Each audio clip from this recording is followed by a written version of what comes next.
This is the AM Report. I'm Managing Editor. Thanks very much for staying with us. A quick reminder of the big stories we're tracking for you today. Very sad news indeed that a 2-day-old baby who was born prematurely has unfortunately become the country's first neonatal COVID-19 death. It's a story that we learned about late last night and certainly one that we'll continue to watch for you. Meanwhile, Health Minister Zweli Mkhize slating Professor Glenda Gray's criticism of the country's COVID-19 response. It calls for concern at the very least, particularly given the stark type of projections that we've seen about where it is we headed insofar as this pandemic is concerned. These stories and a whole lot more are the one that we're going to be tracking for you as we head into this Thursday, and to help us understand the dynamics around some of these stories, we're joined now by our Managing Editor here on Newzroom Afrika, Zain Semaar, who's always got his finger on the pulse. Zain, it's always great having you with us. Give us a sense then of what the big stories are for the day ahead. Thank you, Ayanda. Quite a lot happening around the country.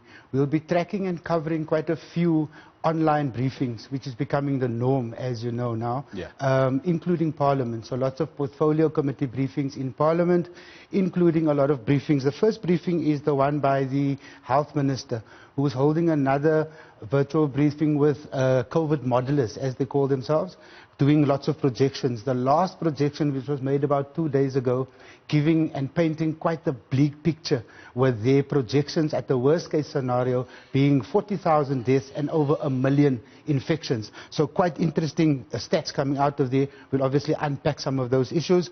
The International Relations Department is also having a briefing this morning, updating us on the repatriation efforts by the government to bring South Africans that are still stuck abroad, to bring them home.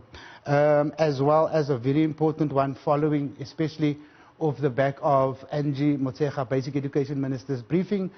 Higher Education Minister Blayden Nzimande will today give very, very important information to students. Absolutely, especially because many people are wondering how this will affect those in the tertiary institutions who in many cases have also been forced to take things online, albeit the resource constraints that many people are still battling with now. Exactly, and big questions like payments, NAFSAS, what's happening in residences, whether medical students will be allowed on campus, etc., etc. Also, in another big story today, is Eskom CEO Andre de Ruyter will do what they call a state of the system update. And we are very interested in this story. As we know, the utilities preparing for winter, where the demand on the power will be surging again. And as we approach level 3 of the lockdown, one can imagine that the demand for power, especially from big business, will begin increasing again. So quite an important story to watch. Absolutely. I mean, just yesterday, Eskom had released a statement saying that some of their interventions to try and curb what they're calling equipment failures appears to be bearing fruit, suggesting that even as we head into the winter season, which typically means there'll be more demand for energy, that they are hoping to be able to give us reliable energy. We'll have to see, of course, whether that will be the case. Sure. Just 2 other stories that I might like to mention. In Mpumalanga, the Health Department has taken a decision to close down the Driekoppies clinic after a staff member tested positive there. So they're doing mass testing and screening of all the people that were in contact and that had been using the clinic in the last 2 weeks. So our reporter in Mpumalanga, Mueli Masilela, will bring us that story. And last but not least, here in Gauteng, Linda Mnisi will be following Provincial Police Commissioner Lieutenant General Elias Mawela on a policing and compliance patrol this morning in Ivory Park.